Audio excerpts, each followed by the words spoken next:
ఆదో ఎడారి దేశం. ఆ దేశపు సుల్తాన్కు డేగలంటే ఇష్టం.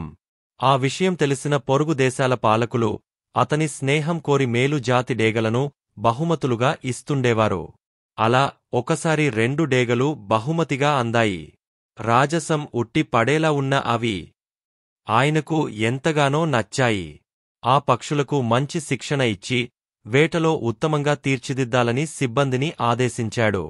నెల రోజులు గడిచాయి.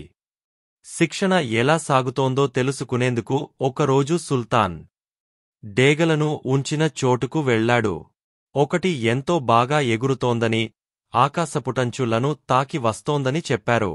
మరో డేగ ఎగరడం లేదని, అసలు కూర్చున్న కొమ్మమీద నుంచి అంగుళం కూడా కదలడం లేదన్నారు సిబ్బంది. దానికి ఏమైందోనని కంగారు పడ్డ సుల్తాన్ వెంటనే పక్షి వైద్యులను రప్పించాడు. వాళ్లు పరీక్షించి తెలిసిన అన్ని రకాల వైద్యం చేశారు. అయినా ఉపయోగం లేదు. దీంతో విషయాన్ని మంత్రుల దృష్టికి తీసుకెళ్లారు.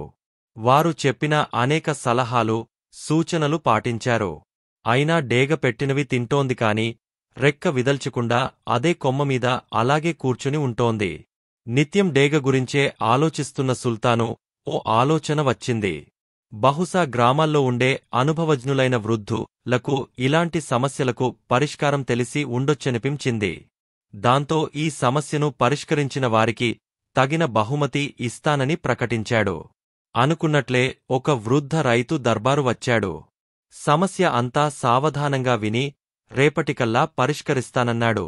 మరుసటి రోజు ఉదయం సుల్తాన్ నిద్రలేచి రాజభవనం బయటికి చూడగానే ఆనందమూ ఆశ్చర్యమూ కలిగాయి. 2 డేగలు ఆకాశంలో ఎగురుతూ కనిపించడమే అందుకు కారణం. వెంటనే ఆయన రైతును పిలిపించి, మంత్రులు, వైద్యులు, ఇతరులెవరికీ సాధ్యం కానిది నువ్వెలా పరిష్కరించావని ప్రశ్నించాడు. అందుకు ఆ వృద్ధుడు వినయంగా, ప్రభూ, వేళకు తిండి దొరుకుతుంటే దానికి ఎగరాల్సిన అవసరం రాలేదు. అందుకే అది కూర్చున్న కొమ్మను నరికేశాను అన్నాడు. వ్యక్తిత్వ వికాస పాఠాల్లో చెప్పే ఈ కథ మనలో చాలామందికి వర్తిస్తుంది. ఎందుకంటే మనం కూడా ఆ డేగ లాంటి వాళ్లమే. ఉన్నతమైన శిఖరాలను చేరుకోగల శక్తి సామర్థ్యాలు ఉన్నవాళ్లమే. కాకపోతే భద్రజీవితానికి అలవాటు పడి గరిగీసుకుని ఉండిపోతాం. డేగ కొమ్మను పట్టుకుని ఉన్నట్లే ఉన్నచోటే ఉండిపోతాం. విసుగు విరామం లేకుండాగాను గెద్దు తరహా జీవితానికి పరిమితమవుతాం. ఏదైనా కొత్తగా ప్రయత్నించాలంటే భయం. ఓడిపోతామేమోనని ఆందోళన. నిజానికి భయమనే కొమ్మను వదిలిపెడితేనే విజయమనే ఆకాశపుటంచులకు స్వేచ్ఛగా చేరుకోగలం. ప్రయత్నిద్దామా మరి?